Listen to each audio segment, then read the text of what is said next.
नमस्ते। आजको भिडियो कुनै एक टपिकलाई लिएर बनेको छैन। केही साथीहरूले इमेलबाट प्रश्न र जिज्ञासाहरू पठाउनु भएको थियो। ती विषयहरूमाथि केन्द्रित रहेर यो भिडियो बनाएको छु। प्रश्नको लागि सबै साथीहरूलाई धन्यवाद भन्न चाहन्छु र सबभन्दा पहिले आर्जन थापाले पठाउनु भएको प्रश्नलाई एड्रेस गर्दै यस एपिसोडलाई अघि बढाउँदैछु। उहाँको प्रश्नहरू यस्तो रहेको छ। How important is ethics and moral values? Does moral restricts you or gives you more scope? पहिलो प्रश्नलाई हेरौँ। एथिक्स र मोरल दुवै आफ्नै हिसाबले महत्त्वपूर्ण हुन्छ। यी विषय सुनिदा एउटै लागे पनि दुईमा केही अन्तर छ। कहिलेकहीँ यिनका फङ्सन परिस्थितिको आधारमा विपरीत पनि हुन सक्छ। यस विषयलाई एउटा उदाहरण लिएर हेरौँ। बाँच्ने कुनै सम्भावना नभएको बिरामीले युथेनेसिया लिएर मर्ने अनुरोध गर्यो भने नेपाल मेडिकल फिल्डको एथिकल स्ट्यान्डर्ड्स अर्थात् नैतिक मापदण्डले डाक्टरलाई बिरामीलाई युथनाइज गर्ने अनुमति दिँदैन। यद्यपि उही डाक्टरको आफ्नो व्यक्तिगत मोरल भ्याल्युज अनुसार बिरामीको आराम साथ मृत्यु हुने अधिकार हनन हुनु हुँदैन भन्ने हुन सक्छ। बिरामीको प्राकृतिक मृत्यु नै हुनुपर्छ भन्ने मोरालिटी तेस्रो व्यक्तिको हुन सक्छ। यसरी मोरालिटी सब्जेक्टिभ अर्थात् व्यक्तिपरक हुन्छ। एथिक्स पनि मोरल प्रिन्सिपल नै हो, तर यो सब्जेक्टिभ होइन, अब्जेक्टिभ हुन्छ। एथिक्स कुनै एक व्यक्तिको लागि के राम्रो हुन्छ, के राम्रो हुँदैन भन्दा पनि समूह र समाजको लागि के राम्रो छ र छैन भन्नेसँग सम्बन्धित छ।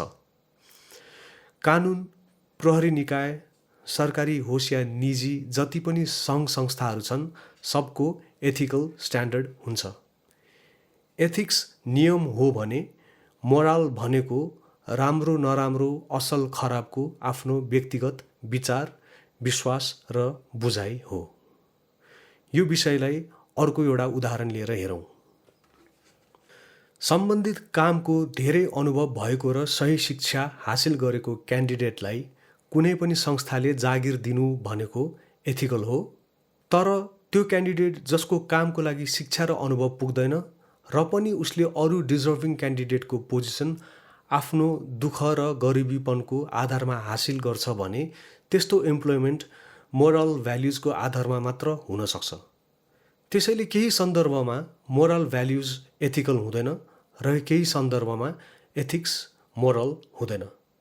अब कुन कति महत्त्वपूर्ण छ भन्ने कुरा समय र परिस्थितिमा भर पर्छ, तर एथिक्स र मोरल भ्याल्युज दुवै महत्त्वपूर्ण चाहिँ हुन्छ। उहाँको दोस्रो प्रश्नलाई हेरौँ। Does moral restricts you or gives you more scope? यदि अरू कसैको मोरालिटी जुन तपाईँलाई ठिक लाग्दैन तर त्यो मोरालिटीको नक्सा कदममा चल्नुपर्ने बाध्यता तपाईँलाई छ भने त्यस्तो मोरलले तपाईँलाई रेस्ट्रिक्ट गर्छ। यदि तपाईँ आफूलाई उचित र असल लाग्ने मोरालिटीको हिसाबमा कार्य र व्यवहार गर्नुहुन्छ भने पनि त्यस्तो मोरल भ्याल्युजले तपाईँलाई रेस्ट्रिक्ट नै गर्छ। किनभने तपाईँ आफ्नो व्यक्तिगत मोरल भ्याल्युजको घेराभित्र नै रहेर आफ्नो व्यवहार र कार्य गर्नु खोज्नुहुन्छ या गर्नुहुन्छ। तपाईँ त्यो घेराबाट निस्कन साथ तपाईँकै मोरल भ्याल्युज अनुसार तपाईँ इमोरल व्यक्ति हुन जान्छ। यो केसमा मोरलको केही स्कोप छ भने त्यो इमोरल या एमोरल हुन सक्ने स्कोप मात्र हो। यो बाहेक मोरलको अरू कुनै स्कोप छैन। अर्को प्रश्न आएको छ श्रीवास श्रेष्ठको तर्फबाट। उहाँको प्रश्न यस्तो रहेको छ। नेपाल पहिले हिन्दू राष्ट्र थियो, पछि धर्मनिरपेक्ष राष्ट्रमा परिणत भयो। अहिले फेरि कता कता देश फेरि हिन्दू राष्ट्र बन्ने सुन्नमा आएको छ।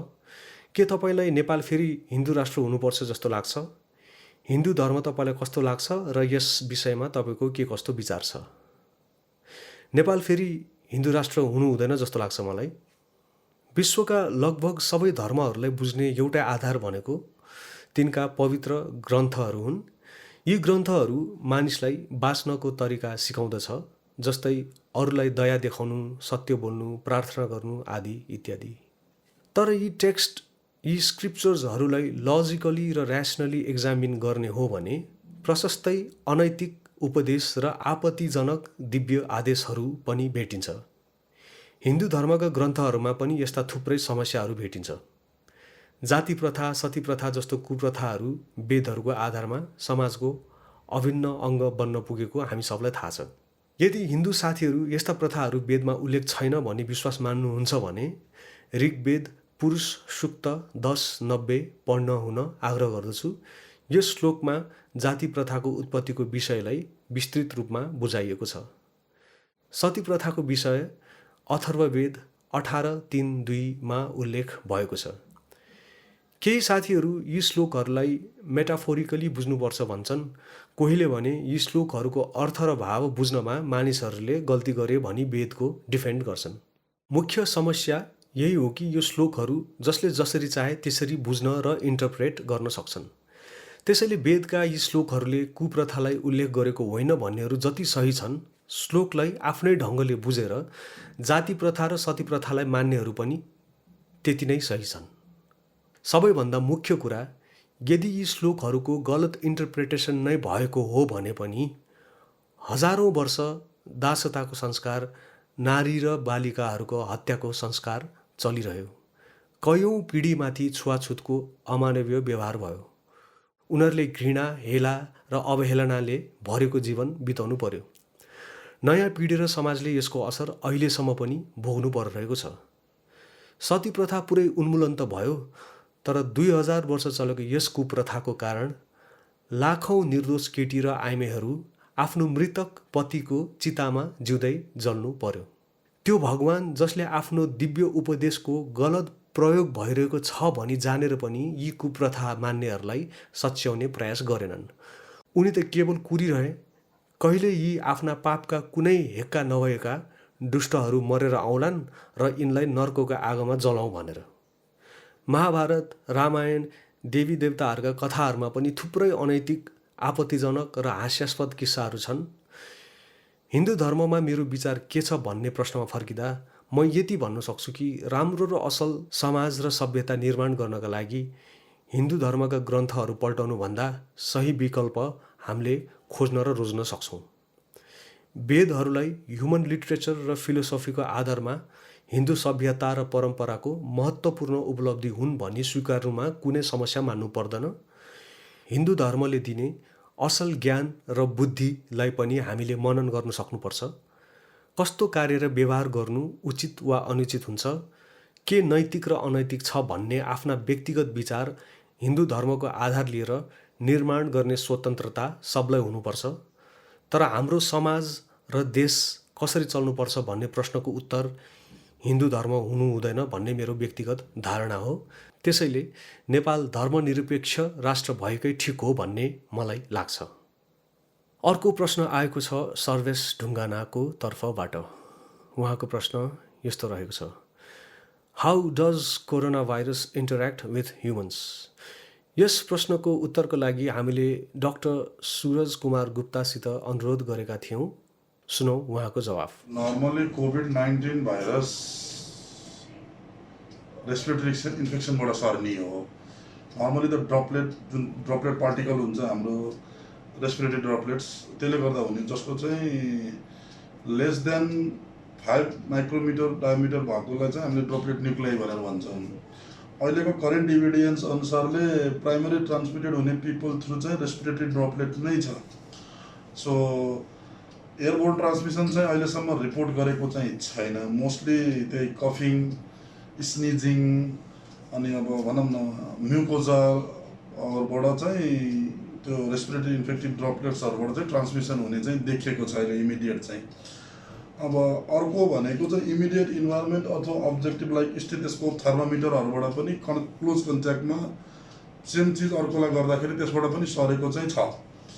अर्को भनेको हजुरको जुन अब इन्टेस्टाइनल इन्फेक्सनहरूलेबाट पनि हुन्छ, तर अहिलेसम्म कुनै पनि त्यस्तो रिपोर्ट छैन जसबाट भनौँ न त्यो स्टुलमा अथवा फिसेसमा चाहिँ देखिएर सरेको चाहिँ थाहा छैन अहिलेसम्म टिल नाउ।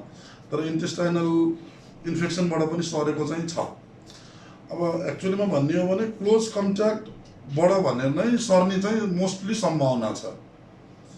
अब हाम्रो नेपालमा चाहिँ अहिलेसम्म देखिएकोमा चाहिँ अब मोस्टली सबै क्लोज कन्ट्याक्टमै भएको पेसेन्टहरूलाई नै देखिएको छ, अरूमा भन्दा पनि।